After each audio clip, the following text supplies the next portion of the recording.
On this Easter Sunday, we thought it would be fitting to take you on a journey to Easter Island. It's one of the most remote inhabited islands in the world, far into the Pacific, 2,200 miles due west from the coast of Chile. Dutch explorers gave it its name after they spotted it on Easter Sunday in 1722. What they found has fascinated and confounded the world ever since. Giant stone statues that tower over the island's landscape. They're called moai, and as we learned our first morning on Easter Island, there's nothing quite like them anywhere else in the world. When dawn breaks on Easter Island, it is the moai that first feel the sun. These 15 moai at a site called Tangariki are perhaps the most famous. Carved out of volcanic rock, they're placed on a stone platform called an ahu. The tallest is nearly 30 feet. They stand, strange, silent sentinels, facing away from the sea, watching over the land and its people. At least 1,000 moai can be found scattered across this island, which is about the size of Washington, D.C. Many more moai remain buried underground. To the descendants of those who built them, these are more than statues made of stone. They are immortal branches of an ancient family tree. The moai represent an ancestor, and we believe in ancestor that goes beyond this life, but is helping us, guiding you. Is a moai a distinct individual ancestor, or can it also be the family line of that ancestor? Both. Pedro Edmonds Pauoa is the longtime mayor of the only town on Easter Island. So when you see the moai today, it's not just something from the past, it's something that is alive, that has power right now. Yes, we indigenous people from this island believe in that. The indigenous people here believe their ancestors and family lines are represented by specific groups of moai. Mayor Edmonds Pauoa says his are at a site called Tahai. My genealogy traces all the way to that site, 85 times. It goes back that far? Yes, more than 1,000 years. That is entirely possible. No one knows for sure the exact date the first people came here, but it's believed to have been somewhere around 800 to 1,200 years ago. Archaeological evidence indicates they sailed from an unknown island in Polynesia, a dangerous journey across more than 1,000 miles of open ocean. Those first settlers brought with them their tradition of carving, but they made much smaller statues. They also brought a belief in a mystical force called mana. How do you describe mana? What is mana? Mana is beyond description. If we were to describe it of today's language, is knowledge. Knowledge. Could be interpreted as wisdom, as an energy that gives you strength. Do the moai still have mana? Sure. It has soul. It has life. They're alive. Absolutely. According to legend, when important islanders died, their mana flowed out of their bodies into the moai. The mana is here. The mana is here. It's a hard concept for my small mind to imagine. For human like you guys from the city don't understand these things. Because you worry about working like disciplined animals. Those who believe in mana say it's not just in the moai, it can be found in everything here. In the waves that constantly crash ashore, in the rocky soil, and in the green grass that blankets the island. These objects in the middle of what looks like a barren landscape, they speak to you. They draw you in. They make you want to know more. I think that that's the power of them. And when you see how tall they really are. Joanne Van Tilburg is a UCLA professor of archaeology. She's been coming here for nearly 40 years, working with local researchers and artists, excavating and cataloging the statues, trying to understand the mysteries and what she calls the magic of the moai. They're tight-lipped, these statues. They don't give up their secrets easily. They don't give up their secrets easily. And they don't give them up to outsiders easily. To learn the moai's secrets, you have to start where nearly all of them were made. Around the vent of a dormant volcano, this is the ancient quarry of Ranararaku. There are some 400 moai here, more than in any other spot on the island. The largest one, never raised upright, is almost 70 feet long and weighs at least 250 tons, as heavy as some passenger jets. Based on excavations Joanne Van Tilburg and other archaeologists have done, an analysis of soil samples and objects found around the statues, Van Tilburg believes the height of Moai construction was around 1300 to the mid-1400s, though Moai did continue to be carved until, or just after, the first contact with Europeans in 1722. I mean, is it not possible with carbon dating or other scientific techniques to know exactly when something is made? Unfortunately not. You can't date stone, this stone, in that manner. When the first archaeological survey was done on the island in 1914, all the Moai, except those in the quarry, were found lying on the ground. There are several plausible theories how they got there. Certain statues may have simply fallen from neglect. Others were knocked over in earthquakes, and some were intentionally toppled during fighting between competing family groups. Today, some Moai are only partially visible. Just their famous faces stick out of the ground. The rest of their bodies are buried under sediment that's naturally built up over the centuries. This one is at least only about 1/3 above ground. Wow, so 2/3 of this are actually below ground. Yes, yes. At first glance, the Moai all look alike, but Van Tilburg says no two are the same. How are they different? Well, they're different in the line of their mouth. They're different in, of course, their size and shape. They're different in their expressions, whether their head is tilted up or lowered slightly or to the side. These two Moai, they're unfinished? They're unfinished. Visitors here have long debated how the Moai were made, given the Stone Age conditions on the island when the statues were being carved. Van Tilburg says the answer is all around. There are thousands of stone carving tools scattered throughout the quarry. This was a handheld instrument that was used, and if you hold it, you can actually feel where people may have put their fingers, which was actually used to rough out the sculpture. You can actually feel the sort of the hand. Yeah, you can. Wow, that's amazing. Isn't that This cool? was literally just laying 10 feet away. And you put it in your hand and you can feel where the other person's hand was, who actually used this. When you talk about mystery and magic, that's it right there. But magic alone couldn't move the Moai from the quarry to sites on the coast, in some cases more than 8 miles away. That took muscle and ingenuity. Van Tilburg has tested a theory she believes, that Moai were placed horizontally on sleds and dragged over logs. Island legend says the statues walked, and some archaeologists have tested that theory as well, moving them upright, carefully wobbling them back and forth. You may have also heard an out-of-this-world theory about space aliens making and moving the Moai. It may sound ridiculous, but it's still believed by many visitors today. You must have people asking you about extraterrestrials building these. Yes, I do. So, I mean, I just have to ask, any possibility of that? You don't believe it, though? No, I don't believe it. Easter Island was annexed by Chile in 1888. Half of the 8,000 people who now live here are Chilean immigrants. The other half are modern descendants of those original Polynesian settlers. They call themselves and the island Rapa Nui. In 2017, Chile finally gave them control of the national park where the Moai and other important archaeological sites are located.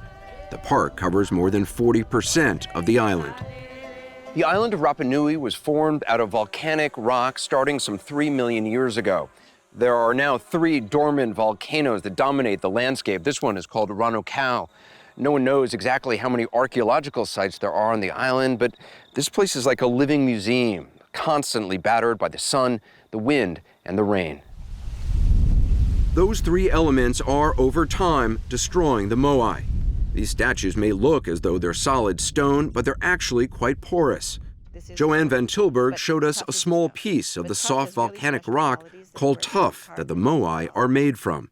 Tuff has really special qualities where it can be carved and it can be polished quite easily. It's good for sculpting because it's with a harder stone, it's able to be chipped away easily. Correct, correct. So the very material which made these statues possible also long-term makes them very vulnerable. Exactly. Rainwater and airborne seeds get into the pores of tuff, gradually breaking it apart. The wind whittles the stone away over time, and further damage is done by birds and a type of algae called lichen.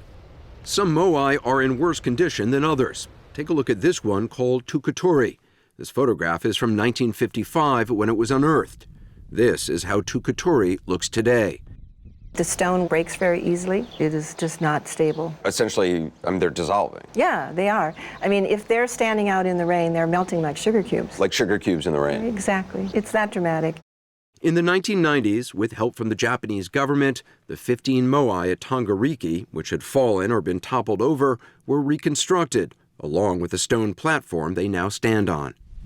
The UN has declared Easter Island a World Heritage Site, and efforts to slow the disintegration of the statues with a chemical sealant have been underway for decades.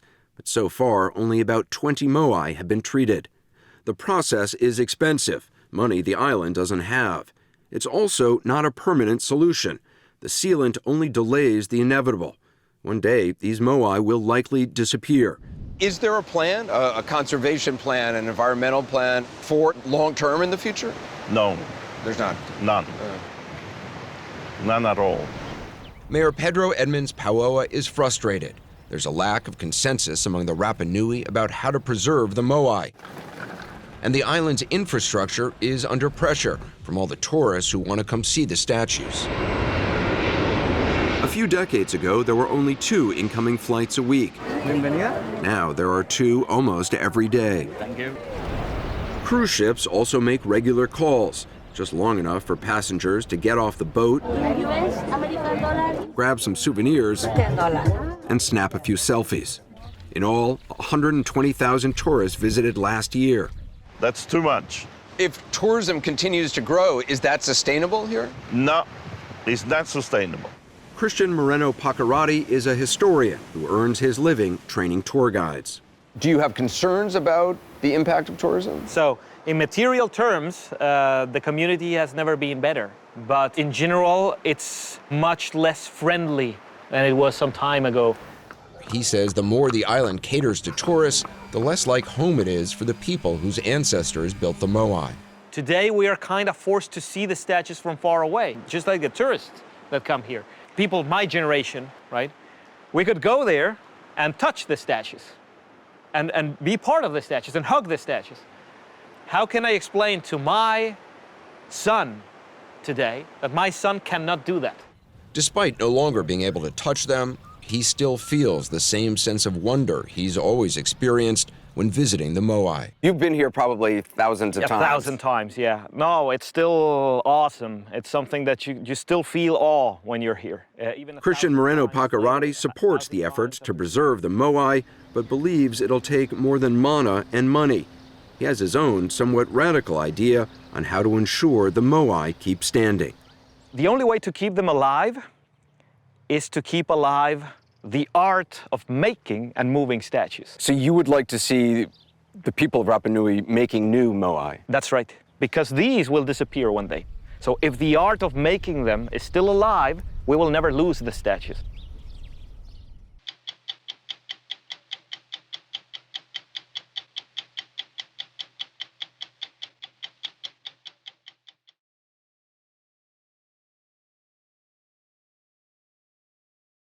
If you have ever taken a vacation to Italy, chances are you've been to Florence or Venice or Rome. It's unlikely you've been to a place called Cremona, a small city with a rich heritage. It's home to one of mankind's most glorious and coveted creations, elegant, handcrafted Stradivarius violins. Cremona was home to the master himself, Antonio Stradivari, who carved stringed instruments out of raw wood and set the standard for a vibrant musical tradition that still flourishes today.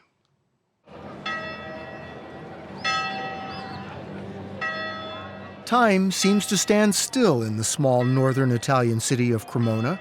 It's a quiet place, almost sleepy. It moves to the rhythms of pedals and pedestrians. But to understand the culture of Cremona, you have to listen.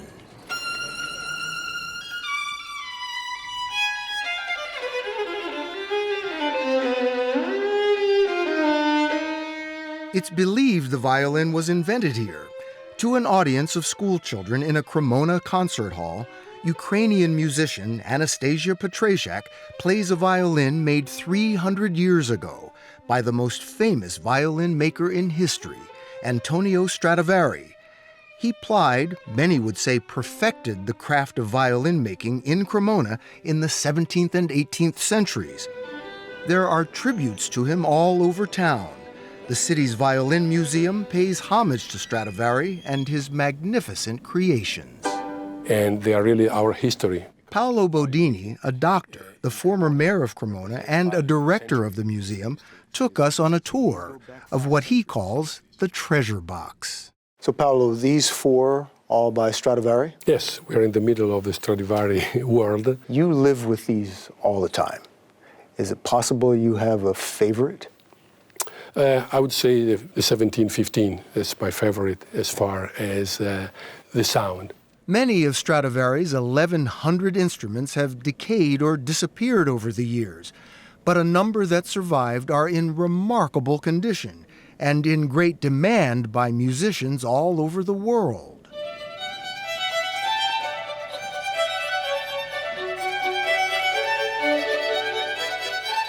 Cremona's creations have been exported worldwide.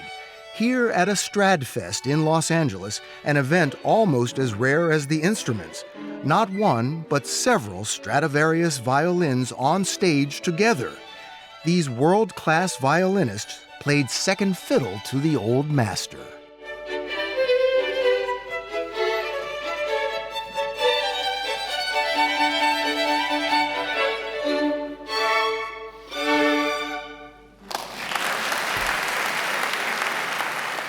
Cremona has brought many of Stradivari's violins back home. There are older instruments from Cremona here too, some made by the Guarneri family, and this one made in 1566 by the man credited with inventing the violin, Andrea Amati. Now, this could be played today and would still have that exquisite sound? Yeah, this one is sort of a deep sound. To nurture that sound, these delicate old instruments must be handled, held, played every month or two.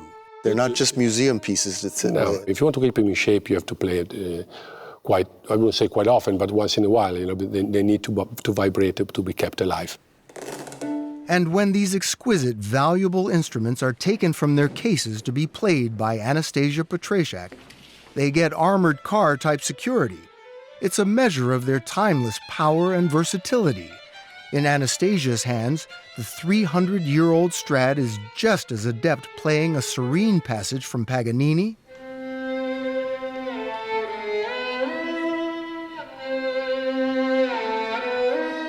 as a gypsy melody by a Spanish composer.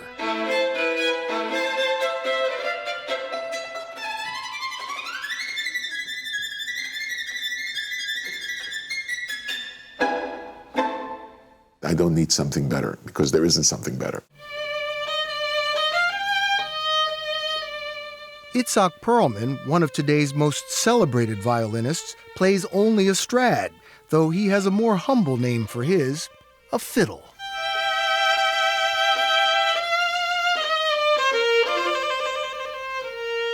This fiddle is so amazing, I don't have to worry about it. You call it the perfect violin. Well, it's the violin of my dreams.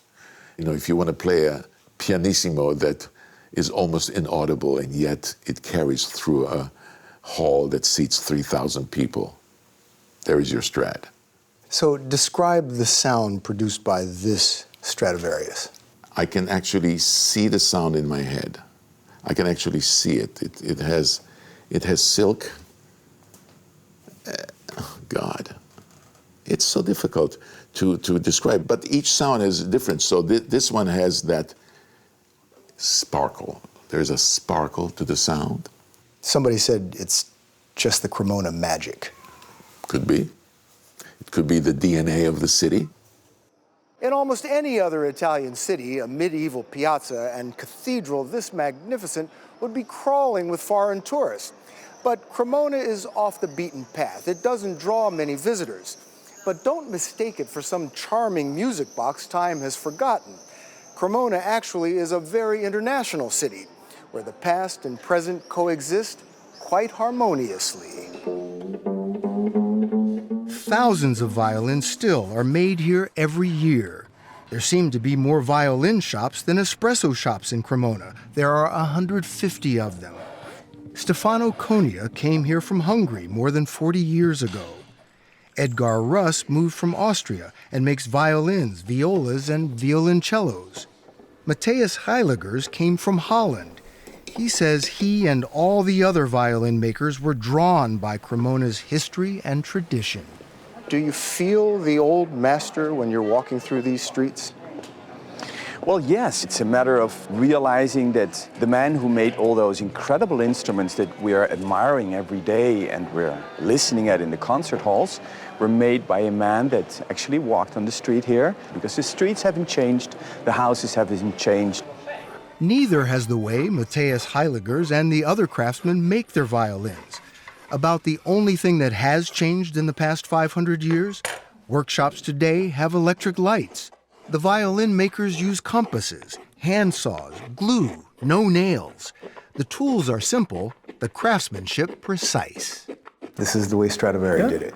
300 years ago, he was sitting in the same town doing the same job. The same way. The same way, absolutely. I mean, no power tools, no big technology, you know. How do you decide what piece of wood to use? Well, that is very much a matter of sound, you know. If you listen to this one, for instance, You can hear it. What are you listening for? Pom, pom. That's the note this blade has, okay? Now, it has a kind of clear resonance note. This violin is going to have a clear sound. Can I hear?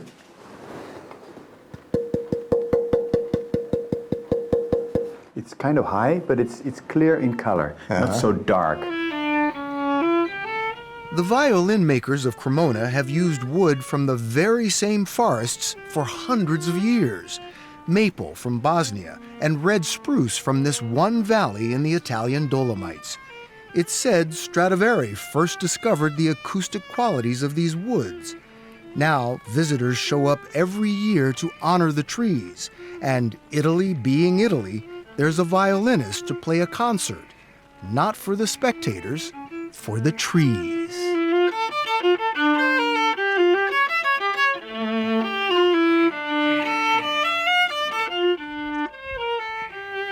The material needs to be cut in the right place, but also the right way. We need to have the right moon and the right air humidity and the right wind when we cut the tree in the right season to make sure. Absolutely. Is anyone today making violins as good as the old masters in Cremona? I don't think so, but, I hope somebody proves me wrong. That would be great. 300 years we're talking about, and people still want to have a Stradivarius. What is it? What is it? There is nothing like a fine Italian sound. That's the magic. Yeah. There are only about 650 of Stradivari's creations still in existence. The old instruments from Cremona are so rare and beautiful, they've ignited a kind of feeding frenzy. Sotheby's has this very rare Stradivari viola up for sale and says it's worth $45 million. No takers yet. But Stradivari violins have fetched as much as $16 million, snapped up by collectors and investors. Could you afford your violin today? No. Absolutely not. Would you ever sell your violin? Right now? Your Strad? The way it feels? I don't think so. No. I don't think so. Musicians lucky enough to have an old Cremonese instrument like to play them as often as possible. But being played decade after decade for centuries can be rough on old bodies and joints. I wish I could talk. Bruce Carlson, born in Michigan, has been restoring violins in Cremona for 40 years. He has to take them apart to fix them. Once we're all the way around, then we can slip the table off. He did this to a Stradivarius that literally had fallen apart in a violinist's hands. What is that like, to pry open a violin made by Stradivari I'd be scared to death to try to open that thing. Maybe something like a surgeon, you know, when he's operating, can't think about too much about the human side of things as to just getting on with the business and doing it. Bruce Carlson learned his craft at this school in Cremona. Students from all over the world come here to learn to make violins in the way of the old masters. Chris Kurz dropped out of Penn State to study here. It took him a year to make his first instrument. What can you get in Cremona that you couldn't get, say, if you studied at Penn State or went to New York? I mean, like, I can walk down the street and walk by 3 or 4 shops on my way to get a coffee. E poi fare una specie di curva. And the fact that I can bring my instrument along to any one of those people and walk in and say, hey, Maestro, do you have a minute or two to look at what I'm doing? And then they give me their input. It's the city of violins. Yeah. It's like living, breathing right here in Cremona.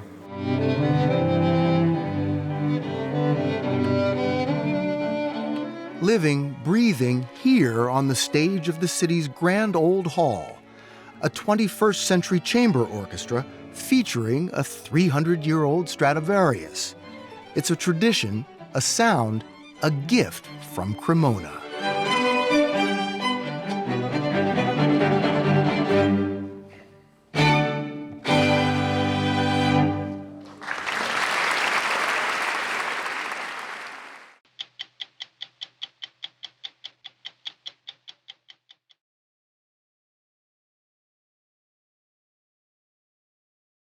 You have heard of Pompeii, the ancient Roman city destroyed when Mount Vesuvius erupted in 79 AD. Less well known is the neighboring city of Herculaneum, also buried by the volcano. When the city was rediscovered in the 1700s, excavators found what could be the richest repository of ancient Western wisdom, a library filled with papyrus scrolls. Scholars think there could be unknown Greek and Latin masterpieces, possibly early Christian writings, even the first references to Jesus. The problem is, the volcanic heat left the scrolls so charred and brittle, no one has been able to open them without breaking them into pieces.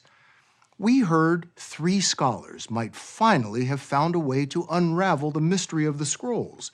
So we traveled to Italy to see what we could uncover about the Scrolls of Herculaneum. The Italian city of Ercolano sits along the Bay of Naples on the western slope of Mount Vesuvius. The city bustles with the chaos of Italian traffic and the easy flow of Italian life. It's not a wealthy place, but beneath these narrow streets lies buried treasure, the ancient Roman seaside town of Herculaneum, entombed along with Pompeii in 79 AD. The modern city is built on top of the ancient city. There's no archaeological site in the world that matches this. We went to Herculaneum with Andrew Wallace Hadrill, founding director of the Herculaneum Conservation Project. He showed us around the excavation site in all its ghostly grandeur. So what do you think is going on here? Were they trying to escape, or were they hiding? In my view, they're not trying to get away by sea. They're simply trying to take shelter under these vaults. Vesuvius blasted the town with successive massive surges of heat and ash for 24 hours. Those surges, they kill all human life and all other forms of life. And then wave after wave, they begin to build up these layers of ash that compacts into rock. Until we have this. Yeah. 80 feet of... 80 foot of solid rock. That ended up preserving this place so well. Yeah. The paradox is that catastrophic destruction is also exceptionally good preservation. Preserving Herculaneum like a fossil in amber. Everything frozen in time, forgotten for nearly 17 centuries, until, legend has it, a farmer digging a well struck the past. They've built a really big public building here. Hadrill told us Herculaneum was like the Malibu of the Roman Empire, oasis for the elite. Early excavators discovered this once opulent villa. Today, it looks like a cave. In 79 AD, it looked like this. The Getty Villa in Malibu, California, is a recreation of the summer retreat thought to belong to the family of Julius Caesar. Tunneling around in the ancient villa in Italy, early treasure hunters dug out statues and riches enough to fill a grand room in the Naples Museum. But the greatest treasures don't look valuable at all. These are the papyrus scrolls of Herculaneum, 1,800 ancient books written on sheets of plant fiber, flash-seared by the volcanic heat, found in the only remaining intact library from the ancient world. So where was the library? The library was there. The precarious villa excavation site is off-limits to the public, but Massimo Ossana, former administrator of Herculaneum and Pompeii, took us deep inside. The library itself has not been excavated like this. No. He said there could be hundreds more scrolls yet to be unearthed. Back in here, in the library. It's a possibility. Maybe Aristotle. Who knows? Aristotle. Yeah. Euripides. Yeah. Virgil. For example. Scholars have been trying desperately to open the scrolls since they were discovered. The history of the unwrapping of the Herculaneum scrolls is littered with failures. Everyone who had tried to open the scrolls had left behind a hideous trail of fragmentary result. Brent Seals, a brash computer scientist from the New World, the University of Kentucky to be precise, had what he thought was a brilliant idea to solve the 2,000-year-old mystery: use modern medical imaging technology. People were going to the doctor every day, and they were doing a CT scan or an MRI, and they were seeing inside their body completely non-invasively. If you can do that to a human in the doctor's office, why couldn't we see inside a scroll? That was the thinking. Didn't think it was that far-fetched. No. In the arcane world where academics spend their entire careers poring over fragments of ancient texts, Brent Seals is a superstar. He made his name digitally restoring damaged medieval manuscripts with software he had designed. A colleague told him about the Scrolls of Herculaneum, most housed at the Library of Naples, a few others in France and England. He considered them the ultimate challenge. The people are gone, the cultures are gone, the places are gone, and yet, like a time capsule, you have this item that tells a story. All locked away in that thing that looks like a little lump of charcoal. They're all locked away. He knew imaging technology could only reveal a jumble of letters like this. To actually read the scrolls, he'd have to unroll them, much like this medieval French scroll at the Morgan Library in Manhattan. But he'd have to do this virtually. After years of trial and error, he and his students thought they'd cracked the code with algorithms and software. He was cocky enough to announce at Oxford to an international conference of scholars who study ancient papyrus that he could do what no one else had done. I swung for the fence. I gave him a talk where I said, I think we can read everything inside the Herculaneum scrolls without opening them. Did you think the papyrologists would come running to you with their scrolls and say, here, take a look at these? I smile now because that is exactly what I thought. Didn't happen. No. So how hard is it to get your hands on these scrolls? I would say somewhere in the vicinity of near impossible. That's because they're so rare and so fragile, curators are reluctant to let anyone handle them, including a superstar like Brent Seals.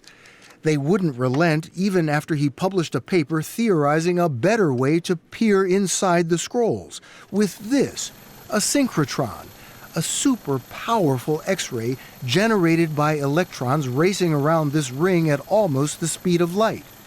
There are only about 50 in the world. This one is in Britain. The X-ray is this green beam, 100 billion times stronger than any hospital X-ray. Maybe it's coincidence, but shortly after Seals published his pioneering paper, just to give you an idea, 2 Italian scholars stepped forward and claimed they had had the same idea to use a synchrotron. Vito Micella, a physicist from Naples, says he first learned about the scrolls as a child. I cannot remember exactly the age, but 9, 10. And Graziano Ranocchia, a papyrologist. He studies ancient Roman papyrus. He pores over bits of Herculaneum scrolls at the Naples Library. Most are fragments of Greek philosophy. I'm coming here and working on this papyri every day. Call it academic competition, call it ego, but American Brent Seals, Ranocchia, the papyrologist, and Italian physicist Micella became fierce competitors, all fighting to make history as the first to reveal the contents of the scrolls. A gladiatorial wrestling match in the hallowed halls of the Ivory Tower. Ranocchia accuses Micella of sabotaging his research. Seals is convinced the Italians poached his idea to use the synchrotron.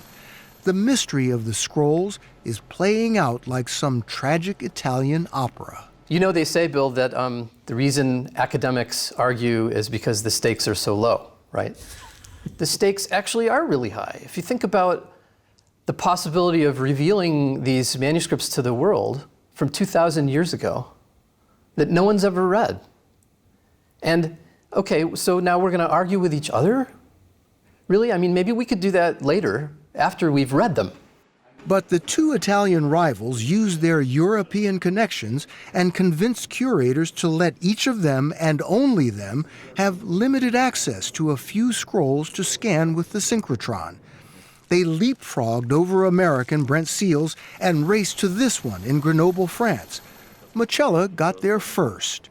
It was hard for us to make out, but he said his scan revealed letters. These are letters. Sì. Queste sono lettere. Yes, he said, these are letters. Micella won international praise and headlines as the first person to see inside one of the ancient scrolls of Herculaneum. When papyrologist Ranocchia scanned his scrolls, he said he did Micella one better. Has anyone else found anything as clear as this? Nothing like this. He said he saw phrases. Pace they, and namely they would be persuaded. This is a... Would be persuaded. Yeah, right. Brent Seals is not persuaded. You don't believe that? Hey, I engage in wishful thinking all the time. But at the end of the day, I'm a scientist, and wishful thinking is not what science is based on. I was unable to replicate their results, and so far I've not heard from anyone who's been able to replicate them. But with their findings published in scientific journals, the Italian scholars savored their achievements. Micella considers Brent Seals' criticism sour grapes. Brent Seals looked at your latest findings and he says he doesn't see any letters. I know. I don't know why. You don't know why? I don't know why. I guess my threshold is somewhat different. When I see writing, you know, it should line up. It should be more than a letter or two. You ought to be able to see text that looks like something you can actually read. Since he couldn't get access to the Herculaneum scrolls, Seals looked elsewhere to prove his algorithms and software. That led him to Jerusalem and this charred fragment, a 1,700-year-old scroll from a burned synagogue near the Dead Sea. Is there a line up here? Israeli archaeologists didn't expect much, but what Seals' software revealed was like a miracle. What was it? Well, it was the Bible. He resurrected all the surviving Hebrew script, the oldest text of the Bible as we know it today. The first 2 chapters of Leviticus in a scroll that prior to that was assumed to be nothing or so badly damaged no one would ever know. This is what you would hope to see in the Herculaneum scrolls? Absolutely. I mean, this is actually an identifiable text. Following his breakthrough in Jerusalem, even Graziano Ranocchia admits Brent Seals' software is brilliant. Now, the Naples Library, which wouldn't let Seals get his hands on the scrolls, is considering granting him access. He is convinced the secrets of Herculaneum, locked away in the scrolls for 2,000 years, are just within reach.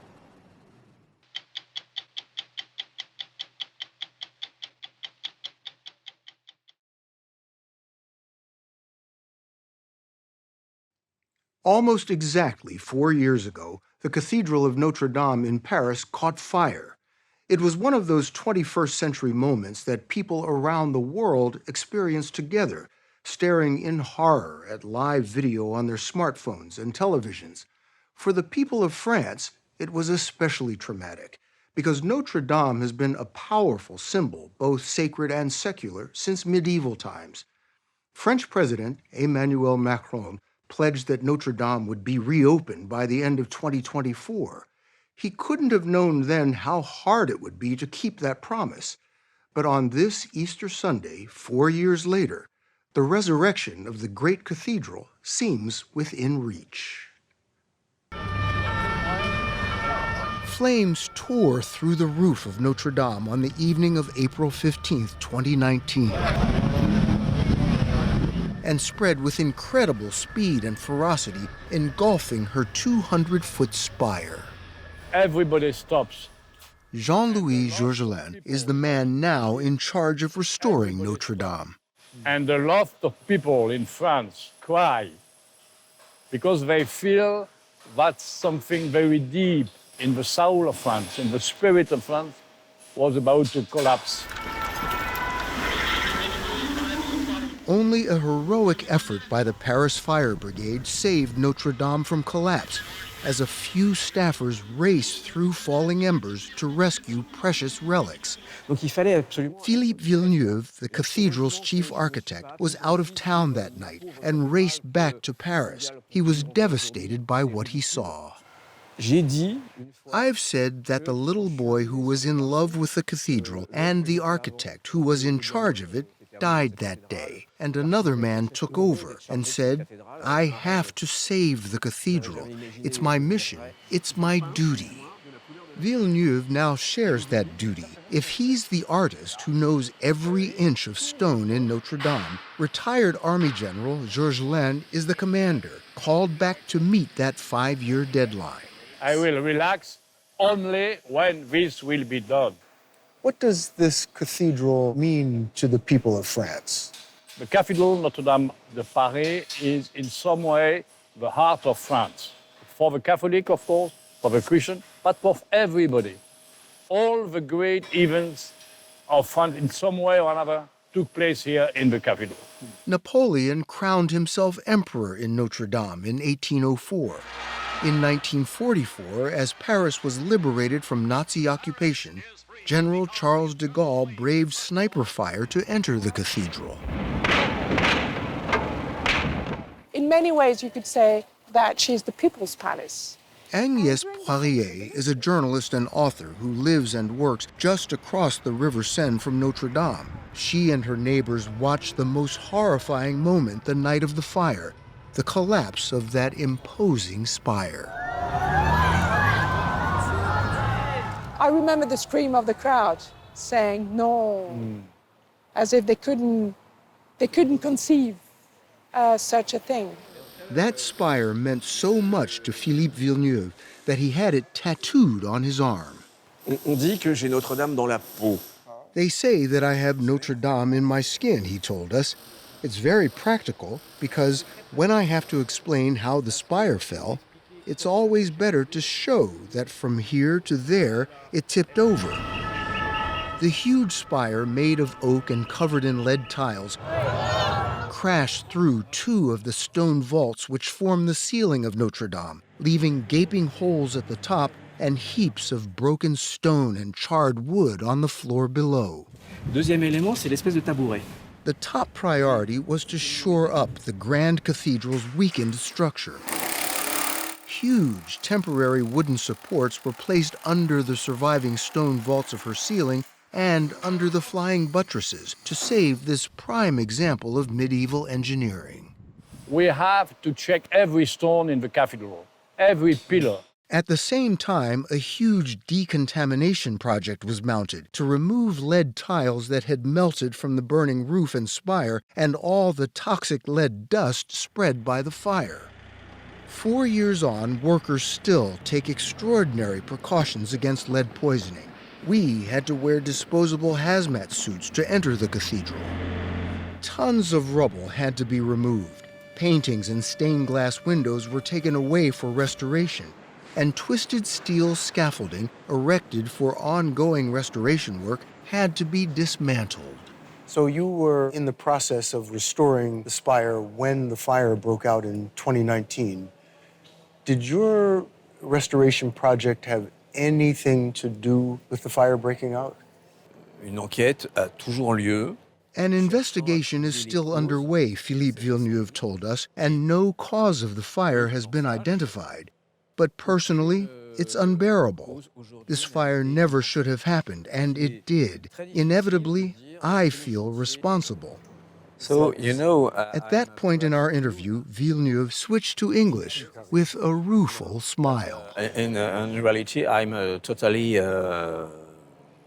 destroyed. Really? Yes. I so want to rebuild Notre Dame is because I want to rebuild myself. The fire's deeply emotional impact on Philippe Villeneuve was mirrored around the world. Nearly $1 billion in private donations have been pledged to rebuild Notre Dame, most of it from France, $50 million from Americans. I know many people in the United States contributed. They can contribute again. They can continue to contribute, huh? The cash is always running. If I want, give me money, I need. In the weeks immediately following the fire, all sorts of ideas were floated for how centuries-old Notre Dame might be given a touch of avant-garde. And all those architects throughout the world said, yes, let's have a roof garden, let's have a golden torch, let's have a titanium spire. You know, even I, for 20 seconds, I thought, to add some 21st century genius to Notre Dame, why not? Chief architect Philippe Villeneuve had a very simple answer, why not? Un monument historique, une cathédrale. An historic monument, a cathedral, is not something to be played with, he told us. Notre Dame had been standing for 850 years with a wooden frame and a lead roof. So wood is the way to go. In the end, President Macron and a special committee agreed to rebuild Notre Dame exactly as she had been, and with the same materials, stone, wood, and lead. How is it that the traditionalists won out? Well, I think wisdom won. Notre Dame's signature spire was a fairly recent addition. Images of the cathedral from the mid-1800s show her without a spire and in an advanced state of decay. The cathedral was in great disrepair, was it not? It was about to collapse, but of neglect, not of fire. There were even proposals to demolish Notre Dame before the cathedral crumbled on its own. Instead, the French government hired a young architect named Viollet-le-Duc. He created that famous spire. So you are rebuilding the spire exactly as Viollet-le-Duc? Yes. Are you using his original drawings? On a eu la chance. We were lucky, he said, because it was extremely well documented. We have the drawings of Viollet-le-Duc, the sketches, the surveys. We have everything needed to be able to remake it. 1,000 French oak trees were felled for the new spire, then fine cut by carpenters in eastern France. In other workshops around the country, the cathedral's organ, the largest in France, and many of its stained glass windows were restored. How many workers and craftsmen do you have on this project? If we take into account all the people in France, it's about 1,000 people. Allons-y. On the plaza in front of Notre Dame, a huge tent has been erected where stonecutters and sculptors are recreating Gothic gargoyles and adornments damaged in the fire. Philippe Villeneuve supervises every detail. Et je leur fais mettre les doigts sur des feuilles. I'll make them put their fingers on the layers of the original sculpture, he said, and then on the layer they're sculpting. So he wants you to feel it, not just look at it. Yeah. And that works? Yeah, I think too. Danae Leblanc is just 23 years old, sculpting and chiseling to recreate a floral detail carved hundreds of years ago. On essaie de refaire l'identique. We try to remake things identically, she said, but we are also trying to understand the intention of the original sculptors. So we look at the traces left by their tools. We were given rare access to the painstaking restoration of Notre Dame as workers and artisans revived the cathedral's exterior The towers of the cathedral. and her interior. Oh my God. The cathedral's great rose windows have been meticulously cleaned, Look at this. and every inch of stone coated with latex, which, when peeled away, leaves the surface gleaming. We found restorers, Mathilde Maire and Aude Massimi, working on painted stone sculptures depicting scenes from the life of Christ. How old is this? This part of the cathedral, she said, was built at the beginning of the 14th century. These sculptures are medieval. The restorers are carefully wiping every surface with small cotton swabs dipped in a water-based cleaning solution. So I think you have to have a lot of patience. Yes. Oui. Yes, she says, you have to be calm and know that it will take time, but it's a pleasure. You can see she's wiping away the centuries. Yeah. A 600-ton maze of scaffolding has been built inside Notre Dame to support all the work, especially the rebuilding of the spire. General Georgelin took us up through it, 2/3 of the way on a construction elevator. We reached the top, climbing steps and ladders. This is incredible. We were standing 100 feet above the cathedral floor, in exactly the spot where the flaming spire collapsed. 4 years ago, there was nothing here but a vast hole. The drama took place here, and we have to rebuild the vault of the transept. The spire will be there, 66 meters high. At the top of the old 200-foot spire sat a copper sculpture of a rooster, the symbol of the French people. The day after the fire, Philippe Villeneuve found it on a lower roof, a bit mangled but miraculously untouched by the flames. It has been left as it was found and will be put on display in the restored cathedral. Can I tell you, Villeneuve says, that I plan to put a new rooster on top of a new spire 1 year to the day before the reopening of the cathedral. There will still be scaffolding, but the frame of the spire will again be in the sky of Paris. And the spire will rest on these 4 pillars you see here. You see? Be magnificent. Magnificent, yes, for the glory of God and France.